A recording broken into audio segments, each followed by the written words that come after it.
As soon as they do whatever they do, however their season ends, he'll be a Florida Panther the day after the season. I wouldn't be surprised at all. Let me ask you this, then, just in a candid moment. Regardless, would you have replaced John Tavares with Sam Bennett on your second line in the playoffs this year? For $11 million or just in general? It doesn't matter. 11, general, 10, clearly whatever. you'd take Sam Bennett. Obviously you'd take Sam Bennett. Of course you would. I hear you. Teams are going to overpay for that. What I'm saying is, like we're going, you can't pay that. Well, the Leafs just paid $11 million for guys that went away. Yes. Like guys now, again, that got shy. 7 years ago, John Tavares, was a different beast than Bennett. Bennett is a great player. Agreed. I love Sam Bennett. John was a number one superstar captain. It was a different story. Like now in the playoffs, Agreed. Clearly you're taking Bennett, clearly. But it's also, right.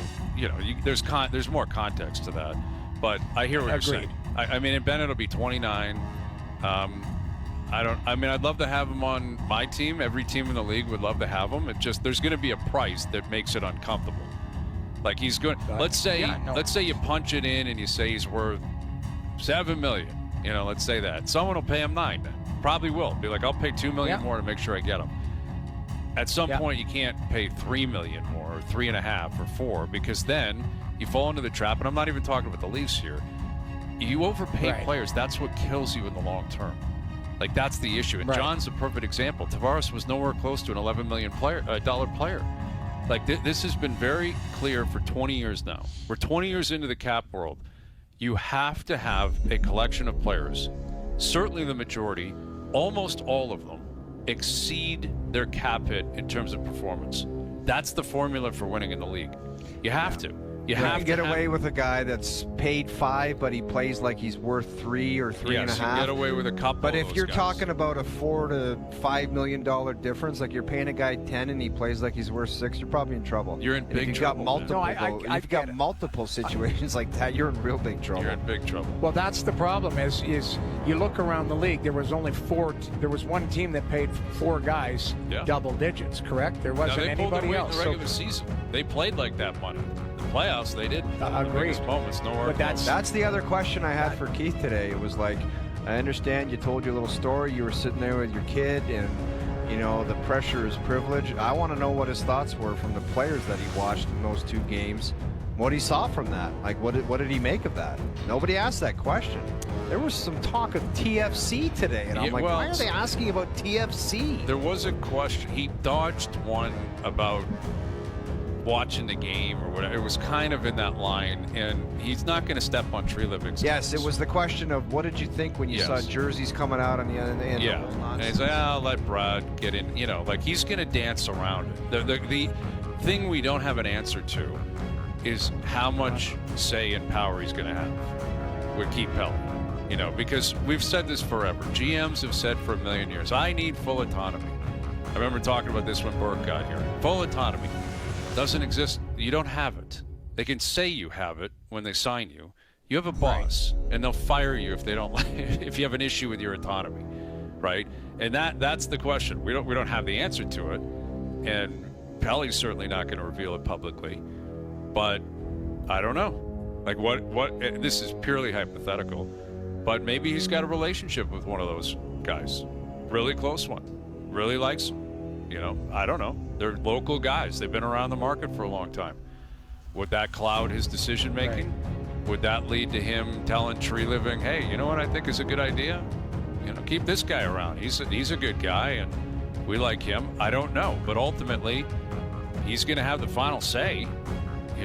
Like president and CEO of the company, if he wants to, can have a lot of power. And then it gets complicated, then it gets sticky, and then Tree Living could be in a position where, again, I'm creating all this out of thin air, but he's got to stick to his word where he said, I'm letting the hockey people do the hockey thing. If he wants to go and get all boiled up at dinner with some other hockey person and then call Tree and say, do this and do that, you got a recipe for disaster, man. Yeah, and that's on everyone, the board and himself included, to make sure that doesn't happen.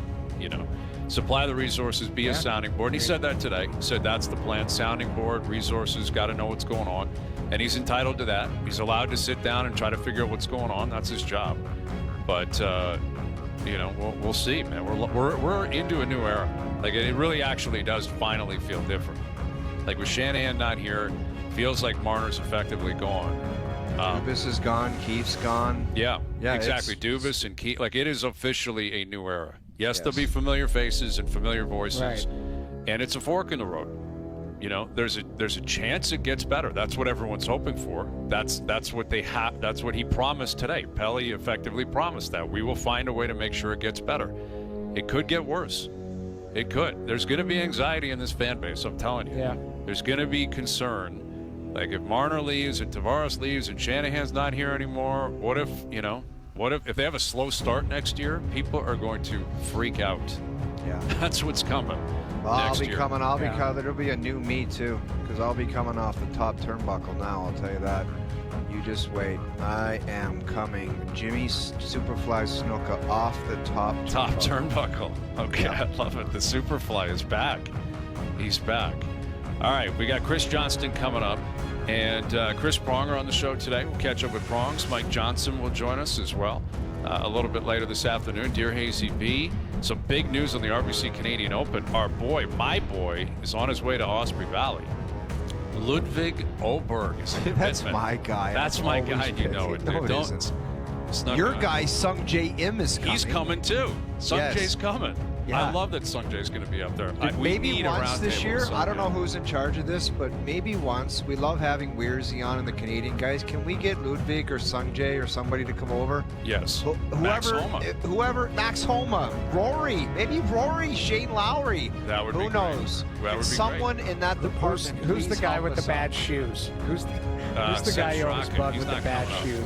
He doesn't wear bad shoes anymore. Not anymore, he doesn't. Alex Noren's coming up with his goofy stance and he was driving Jim Nance insane last week when he was doing like the warm-up swing on the first tee of the final round of the PGA Championship. Nance is like, well, there's Alex Noren. You're going to see that a lot today with the overemphasis of the swing before the swing. He was so angry on the first tee. Dude, I'm pretty sure. I don't know why he didn't hit the mute button and go right to the camera guy, whoever's in control of the shots, and say, "Don't show him again." Yes, no more, no more. All I want to see is impact of his golf club and the ball, because I'm not watching that stupid routine. Right, but we will up at Osprey. We're going to be up there at the RBC Canadian Open. We can't wait. Opening round 2 weeks today. All right, CJ coming up. Overdrive continues. TSN 1050 and on TSN 4. Overdrive on TSN is powered by FanDuel, bringing you everything from the opening line to the final score. At FanDuel, we know hockey fans don't just have a hunch. You have a hockey hunch. You can tell they're going to light the lamp before they do.